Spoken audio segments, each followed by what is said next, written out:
มันลุยกันต่อกระบะที่สองนะพี่น้องเอ้ยผสมปูนทีมงานเราก็ลุยกันเต็มที่เลย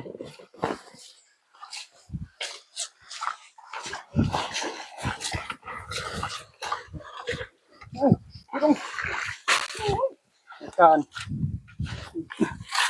ได้การพอดีเลยเนาะทรายเนาะ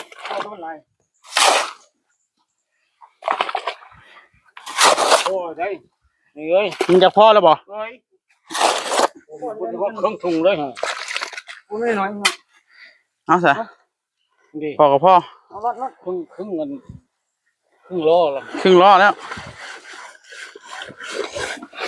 นะพ่อกับพ่อ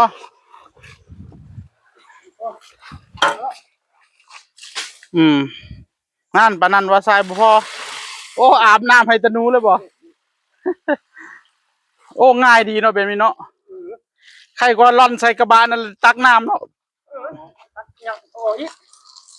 ตักเอาเลยสบาย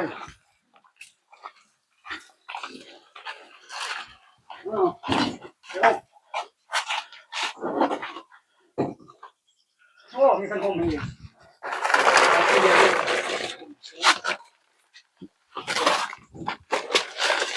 มันเป็นฮอต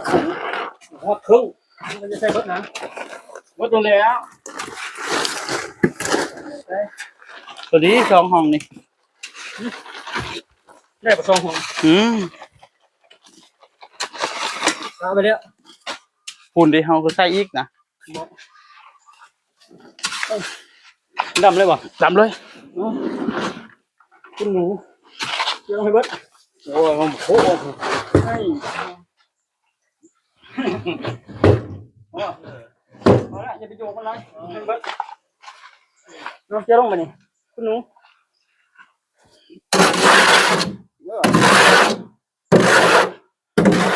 ลองเบิ่งก่อนบ่สำนีจะเอาพ่ออยู่บ่โดยใช้อีกเบิ่งก่อนแล้วเบิ่งก่อนเนาะโอ้ยมาแล้วนี่คุณเนาะเบิ่งก่อนเนาะเบิ่งห้อง2ห้องเบิ่งห้องได้สมดีเลยเบิ่ง2เพลงก่อนว่ามันพ่ออยู่นะนี่นะสิบ่ต้องตื่มนะ2เพลงก่อนจังนั้นแล้วเฮาลาดน้ำล้างเลยเนาะไอ้เนาะล้างขี้ปูนนี่นะล้างลาดเอาไปพุ่นเลยเดี๋ยวจังน้อยเฮาก็ล้างก็ได้เฮามันแล้วแล้วเฮาค่อยจะล้างก็ได้เอานี่ออกเลยเนาะแล้วก็ลาดเลยเอาออกเลยซะนั่นน่ะมันสิได้จบเลยนั่นเนาะล้างก่อนโอ้โหสิเห็นนอนล่ะ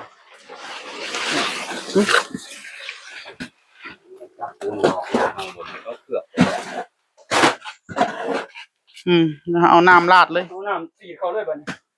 แล้วคุณได้หูหุ่นโอ้ยมันเอียงมาเจนี่เนาะหลายเนาะไอ้เจาะหูเจนี่แล้วนี่เจาะหูนี่เดี๋ยวเอาไม้แง่หูของมันก่อนให้น้ำมันไหลออกก่อนสิเจาะหูตื้มนี่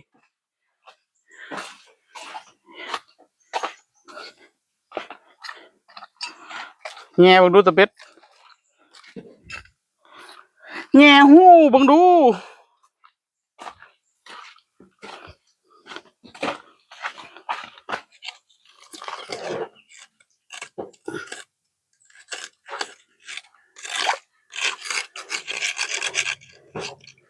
มันไหลอยู่บ่ปะเนี่ยมันต้องเจาะแจนั่นเนาะเท่ไม่ต้องเสียดายก่อน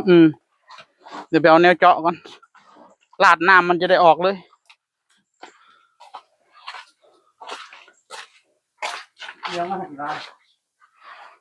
ฝั่งนี้โอเคแล้วเนาะฝั่งนี้เนาะฝั่งนี้มันเอียงมาเจนี่แล้วเนาะ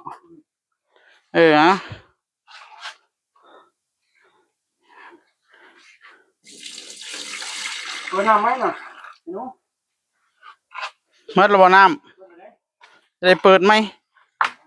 ไปเปิดนี่นะสุดท้าย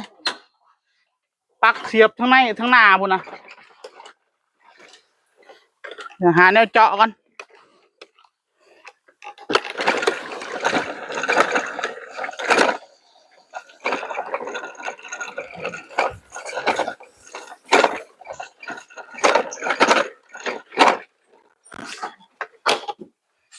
ทำไมล่ะคะอย่าไป หาเรื่องมันไอ้ลายนะมันกัดนะชอบคนในมอนนั่นนะ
เดี๋ยวไปเจาะฝั่งนี้ก่อนทุกท่านเลยน้ำมันไหลไปเจนี้นะพี่น้องเอ้ยนี่น้ำมันกระจุกอยู่เจนี้ส่วนเจที่ผมเจาะเอาไว้นี่มันบ่ไปเจาะ2 หูเลยเนาะห้องนี้ เจาะ ไม่บ่เจาะตอนนี้สิเจาะตอนไหน โอ้ยมันสิพังลงมามันบ่ทันแห้ง สร้างมันสร้างเรื่องของปูน โอ้ยง่าย นายเห็นยังเจาะบ่เจาะตอนนี้เจาะตอนไหน โอ้ยตอนลาดดูแล้วมากวดเอาก็ได้หรอกเว้ย แงนบ่เจาะตอนนี้ละ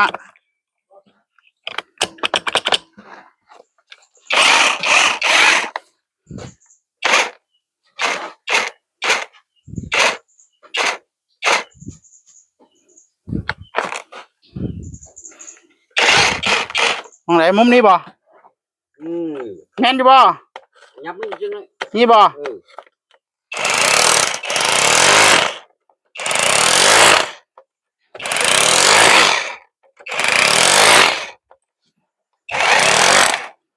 สำนี้เนาะบ่ต้องหูใหญ่หลายเนาะ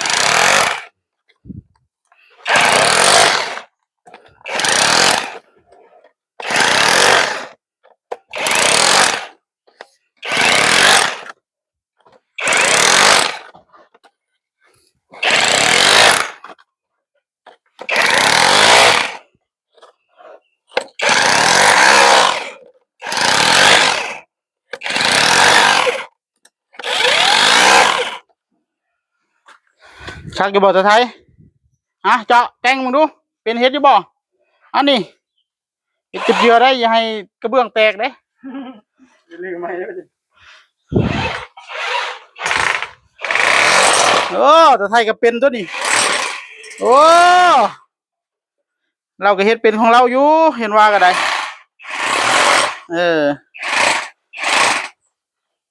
โอ้ตะไทยเก่งที่สุดในโลกเลยไหนได้การอยู่บ่พอไปอ่าเคลียร์มันออกเลยแมงขี้ปูนนะบัดนี้ได้หูคักแล้วพอแล้วเนาะข้างนอกก็ได้การแล้วนี่วัดใหญ่อีกบ่ เอาละแล้วโหไง อืม นี่เอาตัวนี้ลงเลยเนี่ย ตัวไหน นี่นะ ตัวนี้บ่ ขอบมันเนี่ยแหม นี่บ่ มองเจ้า นี่ทางลง ทางลง เจาะบ่เอ้ยเจาะเห็นยังกระเบื้องแตกเลย ให้มันค่อยลงเนาะ โอ้ยกระเบื้องนั่นน่ะนะ กระเบื้องไหนว่าเดี๋ยว บ่หาอย่างซี่บ่ เออ อย่างซี่บ่ อืม อย่างซี่บ่โอเคแล้วเนาะถือใจแล้วไป อืม เอา เฮ็ดหาไปบ้าน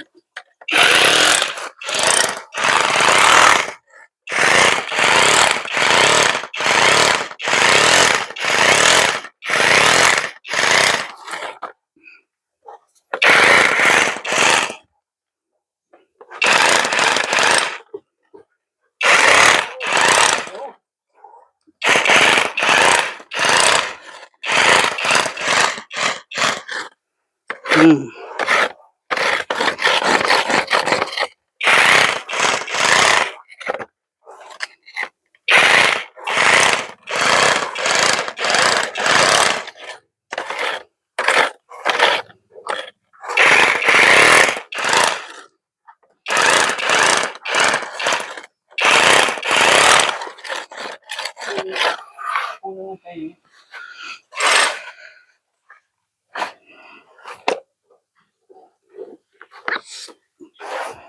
เรียบร้อยทุกท่านเลย